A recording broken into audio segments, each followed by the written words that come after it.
follow him on Instagram. The link is below, and I am just so pleased to finally have this figure. I've been wanting it for years. Anyway, looking right over here, you can see we get some really nice packaging of the Mark VII, and you can see this kind of foil look right there with the Avengers. You get the same foil look right there with his arc reactor. Then on the back, there's not much going on. You just get this nice fade, and then you get the arc reactor again. On the top and bottom, it says Iron Man like that, and you get this gold packaging. And yeah, you can see I've already taken the figure out of the packaging, of course. I did not hesitate. And then on the back over here, you can see all the people responsible for making the figure. Alright, let's get to it and crack this thing open.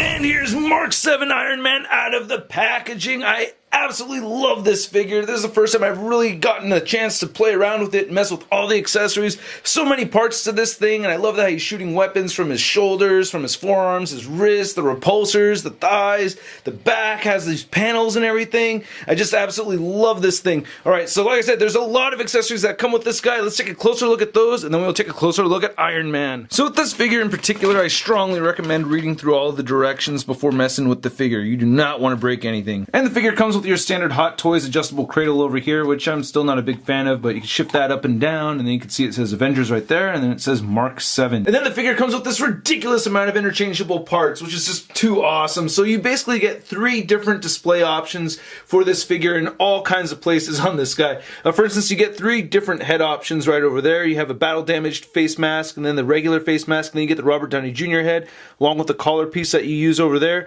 We also get 3 different options for the chest area. You get the battle damage, and then you get the regular chest plate, and then you can remove the chest plate. 3 different options right there for the shoulders, and then these little pieces right here is kind of like the bare one right there. You get these interchangeable arms, you get these missiles, you get 3 different sets of interchangeable hands, you get a pair of fisted hands, we get the repulsor blast hands, then we also get these super articulated hands right here, which are really cool because you could bend them right there at the thumb, and then they bend midway through at the thumb, and then you get joints right there at the knuckles, and it bends twice on each finger, which is really cool. Then there's also batteries that come with this, which I'll show in a second, and then you get 3 different options for the thigh area too. Now this is the main helmet sculpt that we get with this figure. You can see he doesn't have any battle damage or anything like that, and I think this is a good sculpt.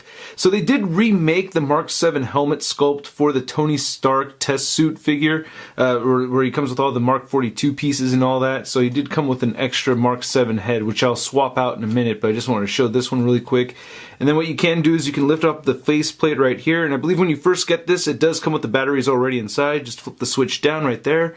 You can see on the inside of the face plate, we get a lot of nice detail, so that's looking really good.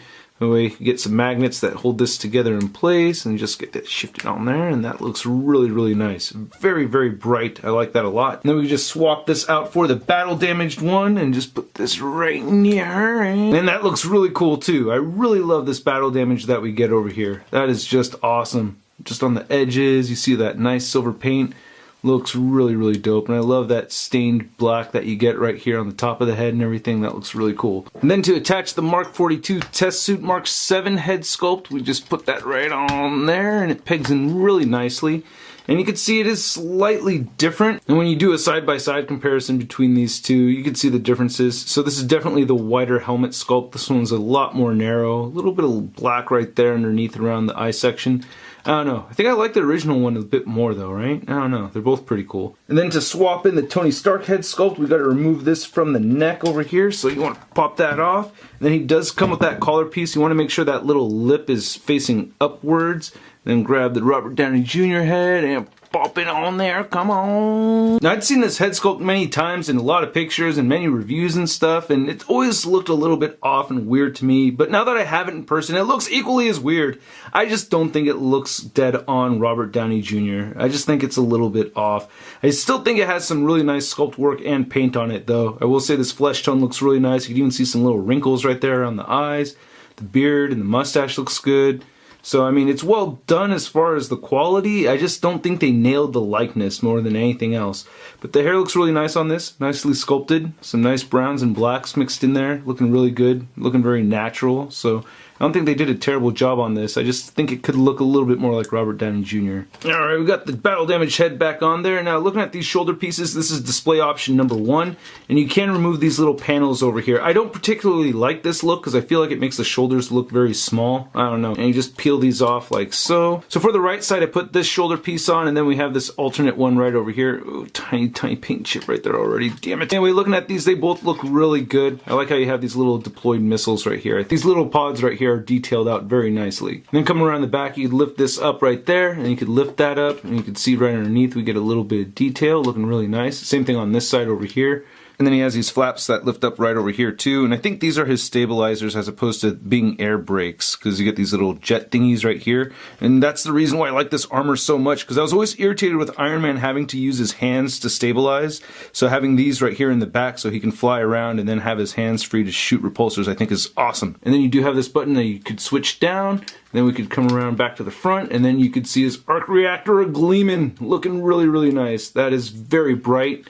And then you can remove this right over here, and you can see all the details right there on the chest section. That looks really cool. And you can remove these side pieces right there, so you get this option going, get that off, and I really like the little details that we get right there. That looks awesome. Very, very nice look. And then you get this third option where you could attach the battle damage, and that battle damage is awesome. I like to add those two flaps on the sides again though. A little bit more complete having these on here, and that looks really sick. I love the silver and black right there.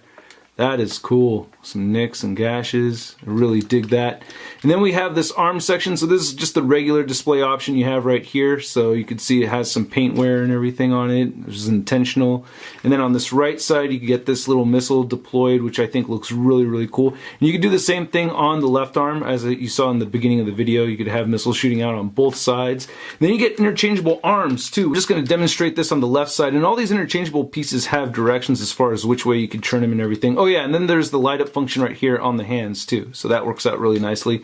But this arm does not have the light up function. This is just a battle damaged look. You just plug that right back in there, and you can see this battle damaged arm looking incredible. Love the detail on this. And then you get this little piece right over here, which looks really cool. This little piece right here is not removable, so you cannot have the missile thing and this going on at the same time. But looking down here, the ab section looks really nice on the figure. And then these thighs, man. So on the left thigh, I just have the gold battle damaged piece right here. And you can see it's just a much more sleeker look.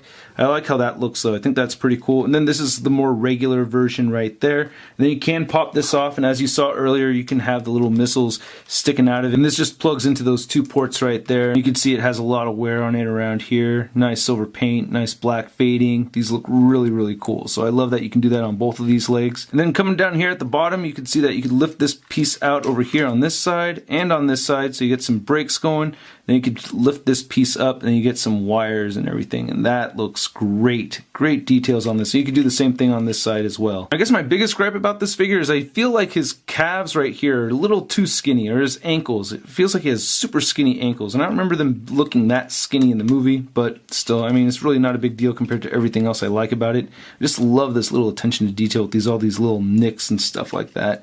He does have treads at the bottom. Then here's a last look at the back of the figure. I love how the joints have those silver pieces in there. So one thing that was always a pet peeve of mine about this figure is I've seen some people have this displayed where the shoulders are really slouched downward, because you get that crazy shoulder articulation with this guy. So that frustrates me. I really like that now that I have my own. I can set it up so that his shoulders are all nice and high and he looks all bulky and everything. So anyway, you can get the head tilting up very far upwards, and I absolutely love that. That is super cool. You can get him in some cool flying poses, get him looking downwards quite a bit. You get side to side movement over here, and he does have neck pivot. His shoulders can shift up and down, as I already explained, and they shift in and out. You get these spring-loaded shoulder pads on both sets of arms, so you can move the arms outward quite a bit. You can move them outward that much, and you can rotate them forward. You get a bicep swivel. You do get a joint at the elbow, so it bends in that much, and then you get wrist swivel, and it can move it all the way around. It's on a ball joint. You have this cool thing where you want to detach the torso section, so it shifts up like that. And then you get this movement right here where it can move side to side, which you could actually do before you shift this up. So that's the diaphragm joint that's moving side to side. And you do get pivot over here at the diaphragm joint, and this waist joint's moving too. And then you get some good crunching movement over here, and it can bend backwards some. Not a whole ton, but a little bit. And then you also get some waist movement over here too. I could shift this waist side to side, and it does pivot a little bit right there at the waist too. So it doesn't really move too much, but you get some movement. You get the hip joints that move outward, not as much as I'd like them to, but you get that kind of movement with those. You can, whoop, this came off. You get the legs that shift upwards that much. I like how you get this rubberized material for this hip guard section, so you can move those forward that much, can move back some. You get the upper thigh rotation. You do get some nice bending right there at at the knee, then the ankles cannot really move down as much as I'd like them to. They do move up a little bit though, and you get these shifting panel pieces right here. You get two of those moving around in the front, one moving right here in the back, and then you get toe articulation. It only bends a little bit, and you do get some ankle pivot, but it's very, very subtle. So now that we got old Shellhead back to his non-battle damaged mode, you can see that he's standing just a little under 13 inches tall. And then here's Mark 7 Iron Man next to the Tony Stark figure, and then we have the repainted stealth version of the Mark 7 right there, and then here's the diecast Mark 43 Iron Man. Kind of funny that he's actually shorter than the Mark 7. Then to compare Mark 7 to some other Mark 7s, we have the NECA 1/4 scale Mark 7 way up there, we have the Figma 6-inch scale, and then we have the Hasbro 3 3/4 inch one. And then adding Mark 7 over here to my Avengers display, I really dig this. I think he fits into good scale with these other figures. I'm very, very happy. And then here's Mark 7 next to the Marvel Legends Big Time Letdown Spider-Man. You know, after all this time, I still have not tried one shawarma. Ooh, what's this? Ooh, leg rocket? Ow! So as much as I don't like the adjustable cradle, I can get this Iron Man figure in a flight pose without touching the ground or the base right there. So hey, that actually works, even though I still much prefer the dynamic pose stand. And this is a great figure. I do have my little problems with it. There are some imperfections. I definitely wish it had better ankle pivot. But aside from those little things, man, I really like this figure a lot. I'm very happy with it. And I'm very grateful to Javon. Thank you so much, man. And I hope you guys liked my review. If you did, please hit the like button. Click any of these boxes over here if you want more Shart in your face. If you're 18 years older, please check out the Patreon account. Follow me on Facebook, Twitter, and Instagram. And also go to MarvelousNews.com for the latest in Marvel-related news. I'll catch you guys later. Peace.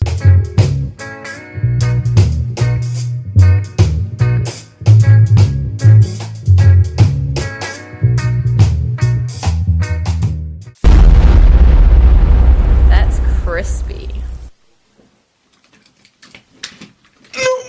Wow.